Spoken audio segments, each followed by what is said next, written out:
As I said, good morning from Los Angeles. How are you? Always have a problem adjusting the light, but I think we've got it there a little bit, as good as it gets in a hotel room. So today's question from Keshav on discoveringyourcosmicself.com is the following. Just a reminder, these questions on discoveringyourcosmicself.com are based on chapters in the book You Are the Universe, Discovering Your Cosmic Self and Why It Matters. And this book is by Menos Kafatos, a cosmologist and physicist, and he has co-authored the book with me, and we are very glad that all of you are supporting the book and participating in these discussions. So thank you and immense gratitude to you. Okay, so the question today from Keshav is, I'm feeling very frustrated and confused, figuring out how intent, goals, and purpose fit together. I'm doing my best to figure this out. Please let me know if I understand this. So I am the field of pure potentiality, pure consciousness. Correct. That's the only I there is. I am my deepest desire.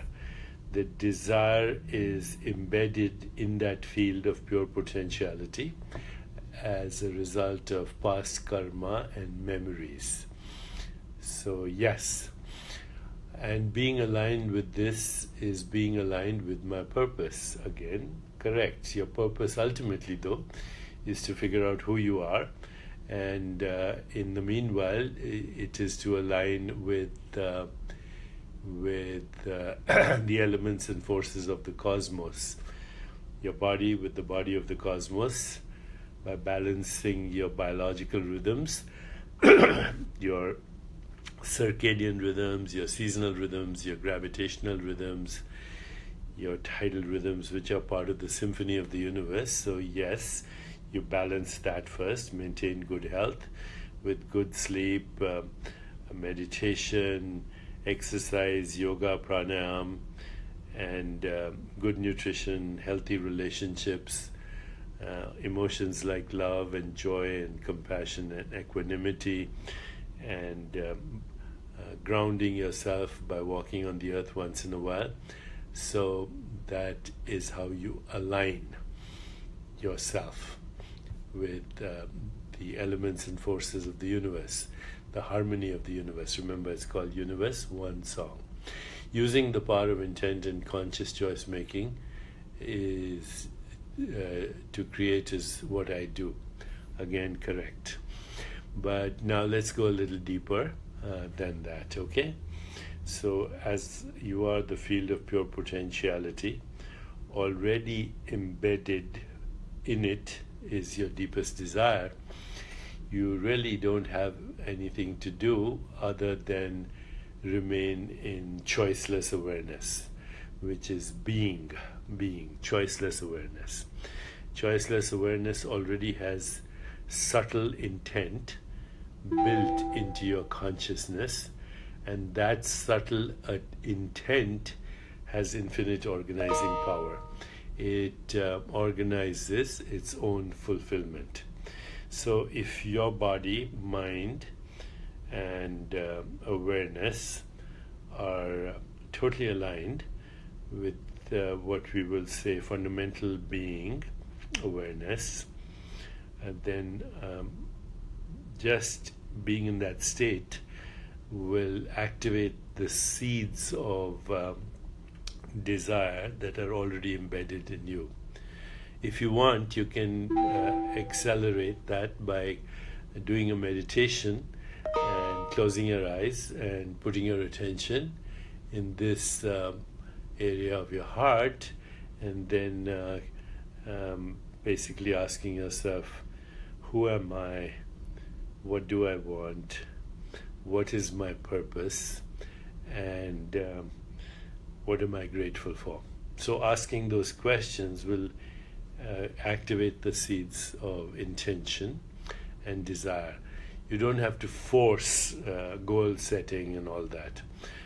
Sometimes, if there's a business goal setting, then that it may be important to, articulate those goals where you stretch. I call them SMART goals. Stretch more than you can reach, make everything measurable, and make sure that your team agrees with you, record your progress, and set a time limit. But having done that, you then kind of let go. You always stay in the present moment. Have your attention on what is and see its fulfillment in every moment. Simple.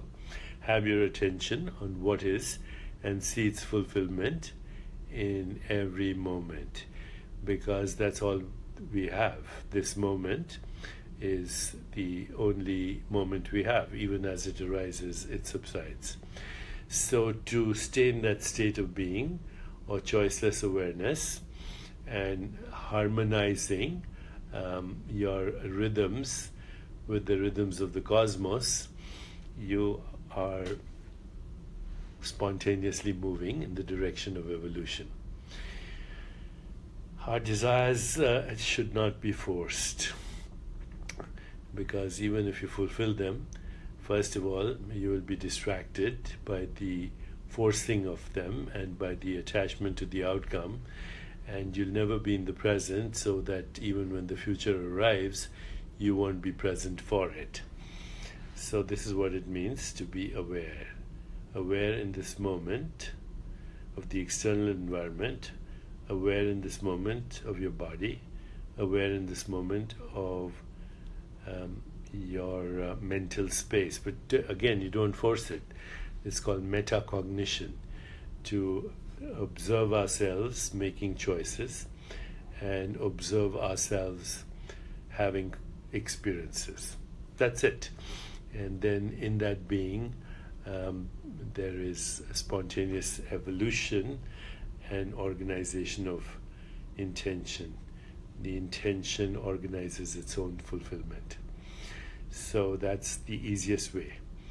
Of course, from being, if you activate feelings of love, compassion, joy, equanimity, loving kindness, if you stay in a place of not knowing or possibility, if your actions are not motivated by purely selfish needs, then everything happens spontaneously. Have you heard the Zen saying, snow in winter, summer breeze, falling leaves in autumn, and flowers in spring, all happens by itself. So all you have to do is be aware and allow it to happen. I see that many of you are sharing this video with others. I feel very grateful that you are doing that and expanding this conversation. So somebody asked, are these external devices helping us evolve, or are they distracting us? And I would say it depends on how you use them. Right now, we're using them for our evolution, right? And so that's a good way. Technology is not your master, it's your slave. And of course, not a good word, slave, but you know what I mean. Technology is here to serve you, and technology can be used collectively by creating a more peaceful, joyful, wonderful, sustainable, healthier, happier world. An integral being knows without knowing, does without doing, etc. Lao Tzu, Claudia Luna says, and she says it correctly. Okay, Cheryl Randall says, wish my husband would evolve. No, you don't have to wish. You just have to be a good example and let him be, and all will happen by itself. What about visualization for intention? Joshua asks, if you want, but if it's a strain, then don't do it. Okay? visualization, motivation, hard work, exacting plans, driving ambition. These are, in fact, refuge of the mind and refuge when we are hypnotized by the collective mind. True realization comes from self-realization. Avyukta Nirguna says true. That's a great name, by the way, Avyukta Nirguna. Unmanifest, without qualities, all possibilities. Okay, I think that's good for today. See you tomorrow. Cheers.